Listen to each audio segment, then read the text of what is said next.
দেবী নলাটেশ্বরী মন্দির হল ৫১ শক্তিপীঠের অন্যতম। বীরভূম জেলার এই অঞ্চলে দেবীর কণ্ঠনালী বা গলার নলি পড়েছিল। আজকে আমরা যাচ্ছি ৫১ পীঠের একটি পীঠ নলাটেশ্বরী মন্দির। আমরা রামপুরহাট স্টেশনে নেমে একটি টোটো রিজার্ভ করেছিলাম। মন্দিরের বাইরে থাকা একটি পুজোর দোকান থেকে ডালা সাজিয়ে মন্দিরে প্রবেশ করলাম। জয় মা নলাটেশ্বরী। দেবী নলাটেশ্বরী মন্দির হল ৫১ শক্তিপীঠের অন্যতম।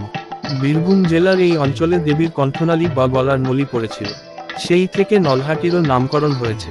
চলুন মাকে দর্শন করি।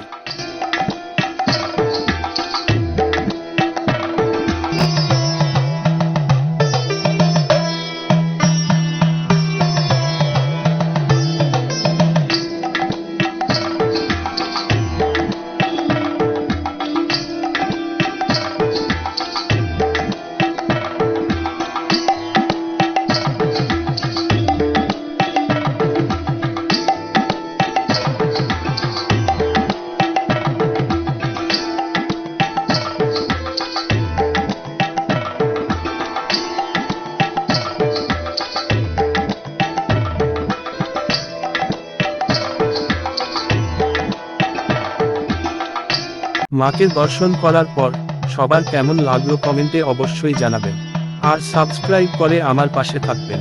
তো আজকের মতো এইটুকুই, দেখা হবে অন্য কোনো দিন, অন্য কোনো পর্বে, অন্য কোনো জায়গায়। আপনারা সবাই ভালো থাকবেন। ধন্যবাদ। জয় মা নলাটেশ্বরী।